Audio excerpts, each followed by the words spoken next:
এখন গ্যাসের সামনে যাবেন, গ্যাসের সামনে গিয়ে জয় শ্রীরাম বলবেন, অবাক করুন। করোনা ভাইরাস থেকে মুক্তি হওয়ার জন্য কি বলেছিল? ঘুমটা বাজাতে। প্লেনের টিকিটের দাম বাড়ুক, ট্রেনের টিকিটের দাম বাড়ুক, খাবার মানে সবজির দাম বাড়ুক, মুসলমানদের ঘরে অত্যাচার করা হচ্ছে তো।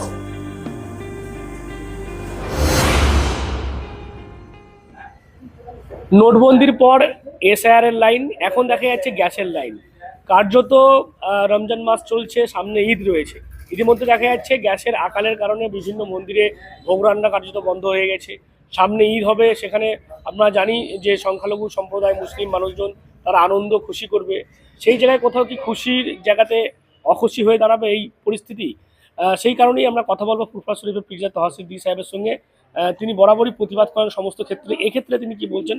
হুজুর, এই যে পরিস্থিতি তৈরি হয়েছে, আমরা এই কদিন আগেই এসআর এর লাইন থেকে জাস্ট উঠেছি, তারপর আবার গ্যাসের লাইনে দাঁড়াচ্ছি। গ্যাস চালু হয়ে যাবে, গ্যাসের দাম কমে যাবে, সবাইকে ছাতে উঠে হাতালি বাজাতে বলুন আর ঘুমটা বাজাতে বলুন। আমরা যেমন দেশের মানুষ আর তেমন প্রধানমন্ত্রী পেয়েছি, যেমন আমরা দেশের মানুষ তেমন প্রধানমন্ত্রী পেয়েছি। ওই নোটবন্দি সময় মানুষ লাইনের পর লাইনে কত কষ্ট পেয়েছে, কত মানুষ জীবন গেছে। বিশেষ করে মানুষ যে একটু রান্না করে খাবে, শুধু বাড়ির জন্য নয়, কত হোটেল বন্ধ হয়ে যাচ্ছে, বড় বড় হসপিটাল আছে, সেখানে তো গ্যাসই রান্না হয়। রুগীগুলো কিভাবে খাবে, কিভাবে তাদের ব্যবস্থা হবে? ব্যাপারটা হচ্ছে কেন্দ্রীয় সরকার ক্ষমতায় আসার পর থেকে এমন একটা জিনিস চাপ সৃষ্টি করে দিচ্ছে, যাতে সাধারণ মানুষ ওদের 2 নম্বরিটা ধরতে না পারে, যে অরাজকতা জিনিসটা না ধরতে পারে। এটা প্ল্যান মাফিক হচ্ছে বলে মনে করি। এবং এতে পেট ভরবে কার? ওই যারা বিলাক করবে তাদের পেট ভরবে। তা আমি মনে করি কেন্দ্রীয় সরকারকে, রাজ্য সরকারকে রাজনীতি না করে প্রত্যেকটা ঘরে ঘরে যাবে সিলিন্ডার যাচ্ছিল গেছে, সেটা যাওয়া উচিত। এবং এই গ্যাসকে সামনে রেখে কেউ ব্ল্যাকমেল না করতে পারে, দাম না বাড়াতে পারে, সেটা লক্ষ্য রাখা উচিত বলে মনে করি। প্রধানমন্ত্রী বলছেন যে গ্যাসের আকাল নেই, এটা গুজব রটানো হচ্ছে। অন্যদিকে আবার রাজ্যের তৃণমূল বলছে, তারা প্রতিবাদ করছে যে প্রধানমন্ত্রীর ব্যর্থতা, যার কারণেই এই সমস্যা। দেখে একটা রাজনীতি নেতা আর একটা রাজনীতিকে ঠুকা মারবে, একটা রাজনীতি নেতা একটা রাজনীতি নেতাদের ঠুকা মারবে, এটা হচ্ছে ওদের কাজ। আমরা সাধারণ মানুষ যেটা বলবো, সেটা আমাদের ভুক্তভোগী। প্রধানমন্ত্রী কেন্দ্রীয় সরকার আসার পর থেকে ভারতবর্ষের মানুষ জর্জরিত। তা না হলে বলে ওই যখন হয়েছিল ঘুমটা বাজাতে বলো না, করোনা হয়েছিল, ঘুমটা বাজাও, হাততালি দাও, আর আমরা কিছু মূর্খ তাই করছি। আবার বলছে আলো বন্ধ করে রাখো, তাহলে কি হয়েছে? গ্যাস চাটতে যাবে না। এখন গ্যাসের সামনে যাবেন, গ্যাসের সামনে গিয়ে জয় শ্রীরাম বলবেন, অবাক করে উঠবে দেখবেন। জয় শ্রীরাম অবাক করে উঠবে দেখবেন, পেট ভরবে। দারুণ, গ্যাসের অভাব নাই সত্যিকারের।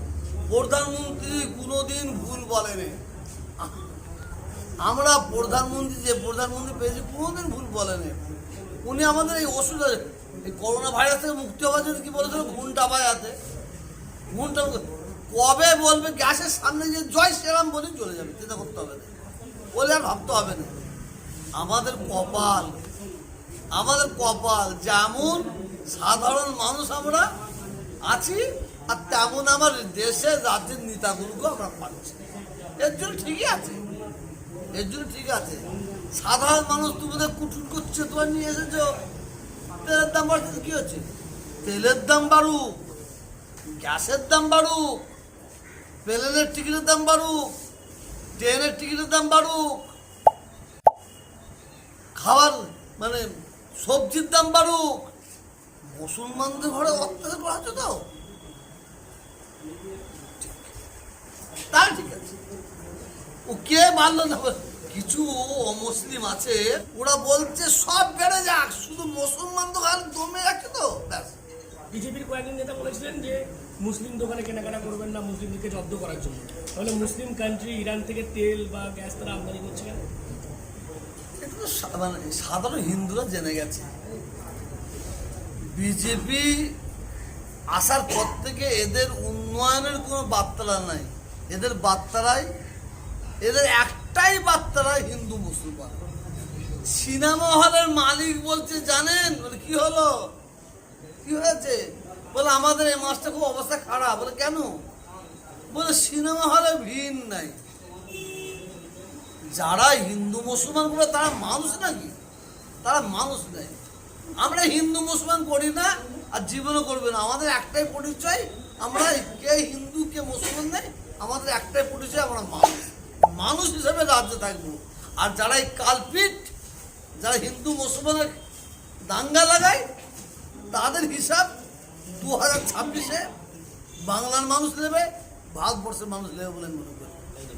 ধন্যবাদ। এতক্ষণ আমরা কথা বলছিলাম পেরিয়া তহাসিফি সাহেবের সঙ্গে। তিনি যেমনটা বলছেন, নোটবন্দি থেকে শুরু করে এসআইআর এবং এখন গ্যাসের লাইনে যেভাবে মানুষ দাঁড়াচ্ছে, সাধারণ মানুষ কিন্তু হয়রানি হচ্ছে। রাজনৈতিক দলেরা একে অপর পক্ষকে নানান কথা বলছে, পাল্টা প্রতিক্রিয়া দিচ্ছে, কিন্তু হয়রানি সাধারণ মানুষ হচ্ছে এবং সেই হয়রানির জবাব 2026-এর নির্বাচনে সাধারণ মানুষ দেওয়ার জন্য প্রস্তুত রয়েছে।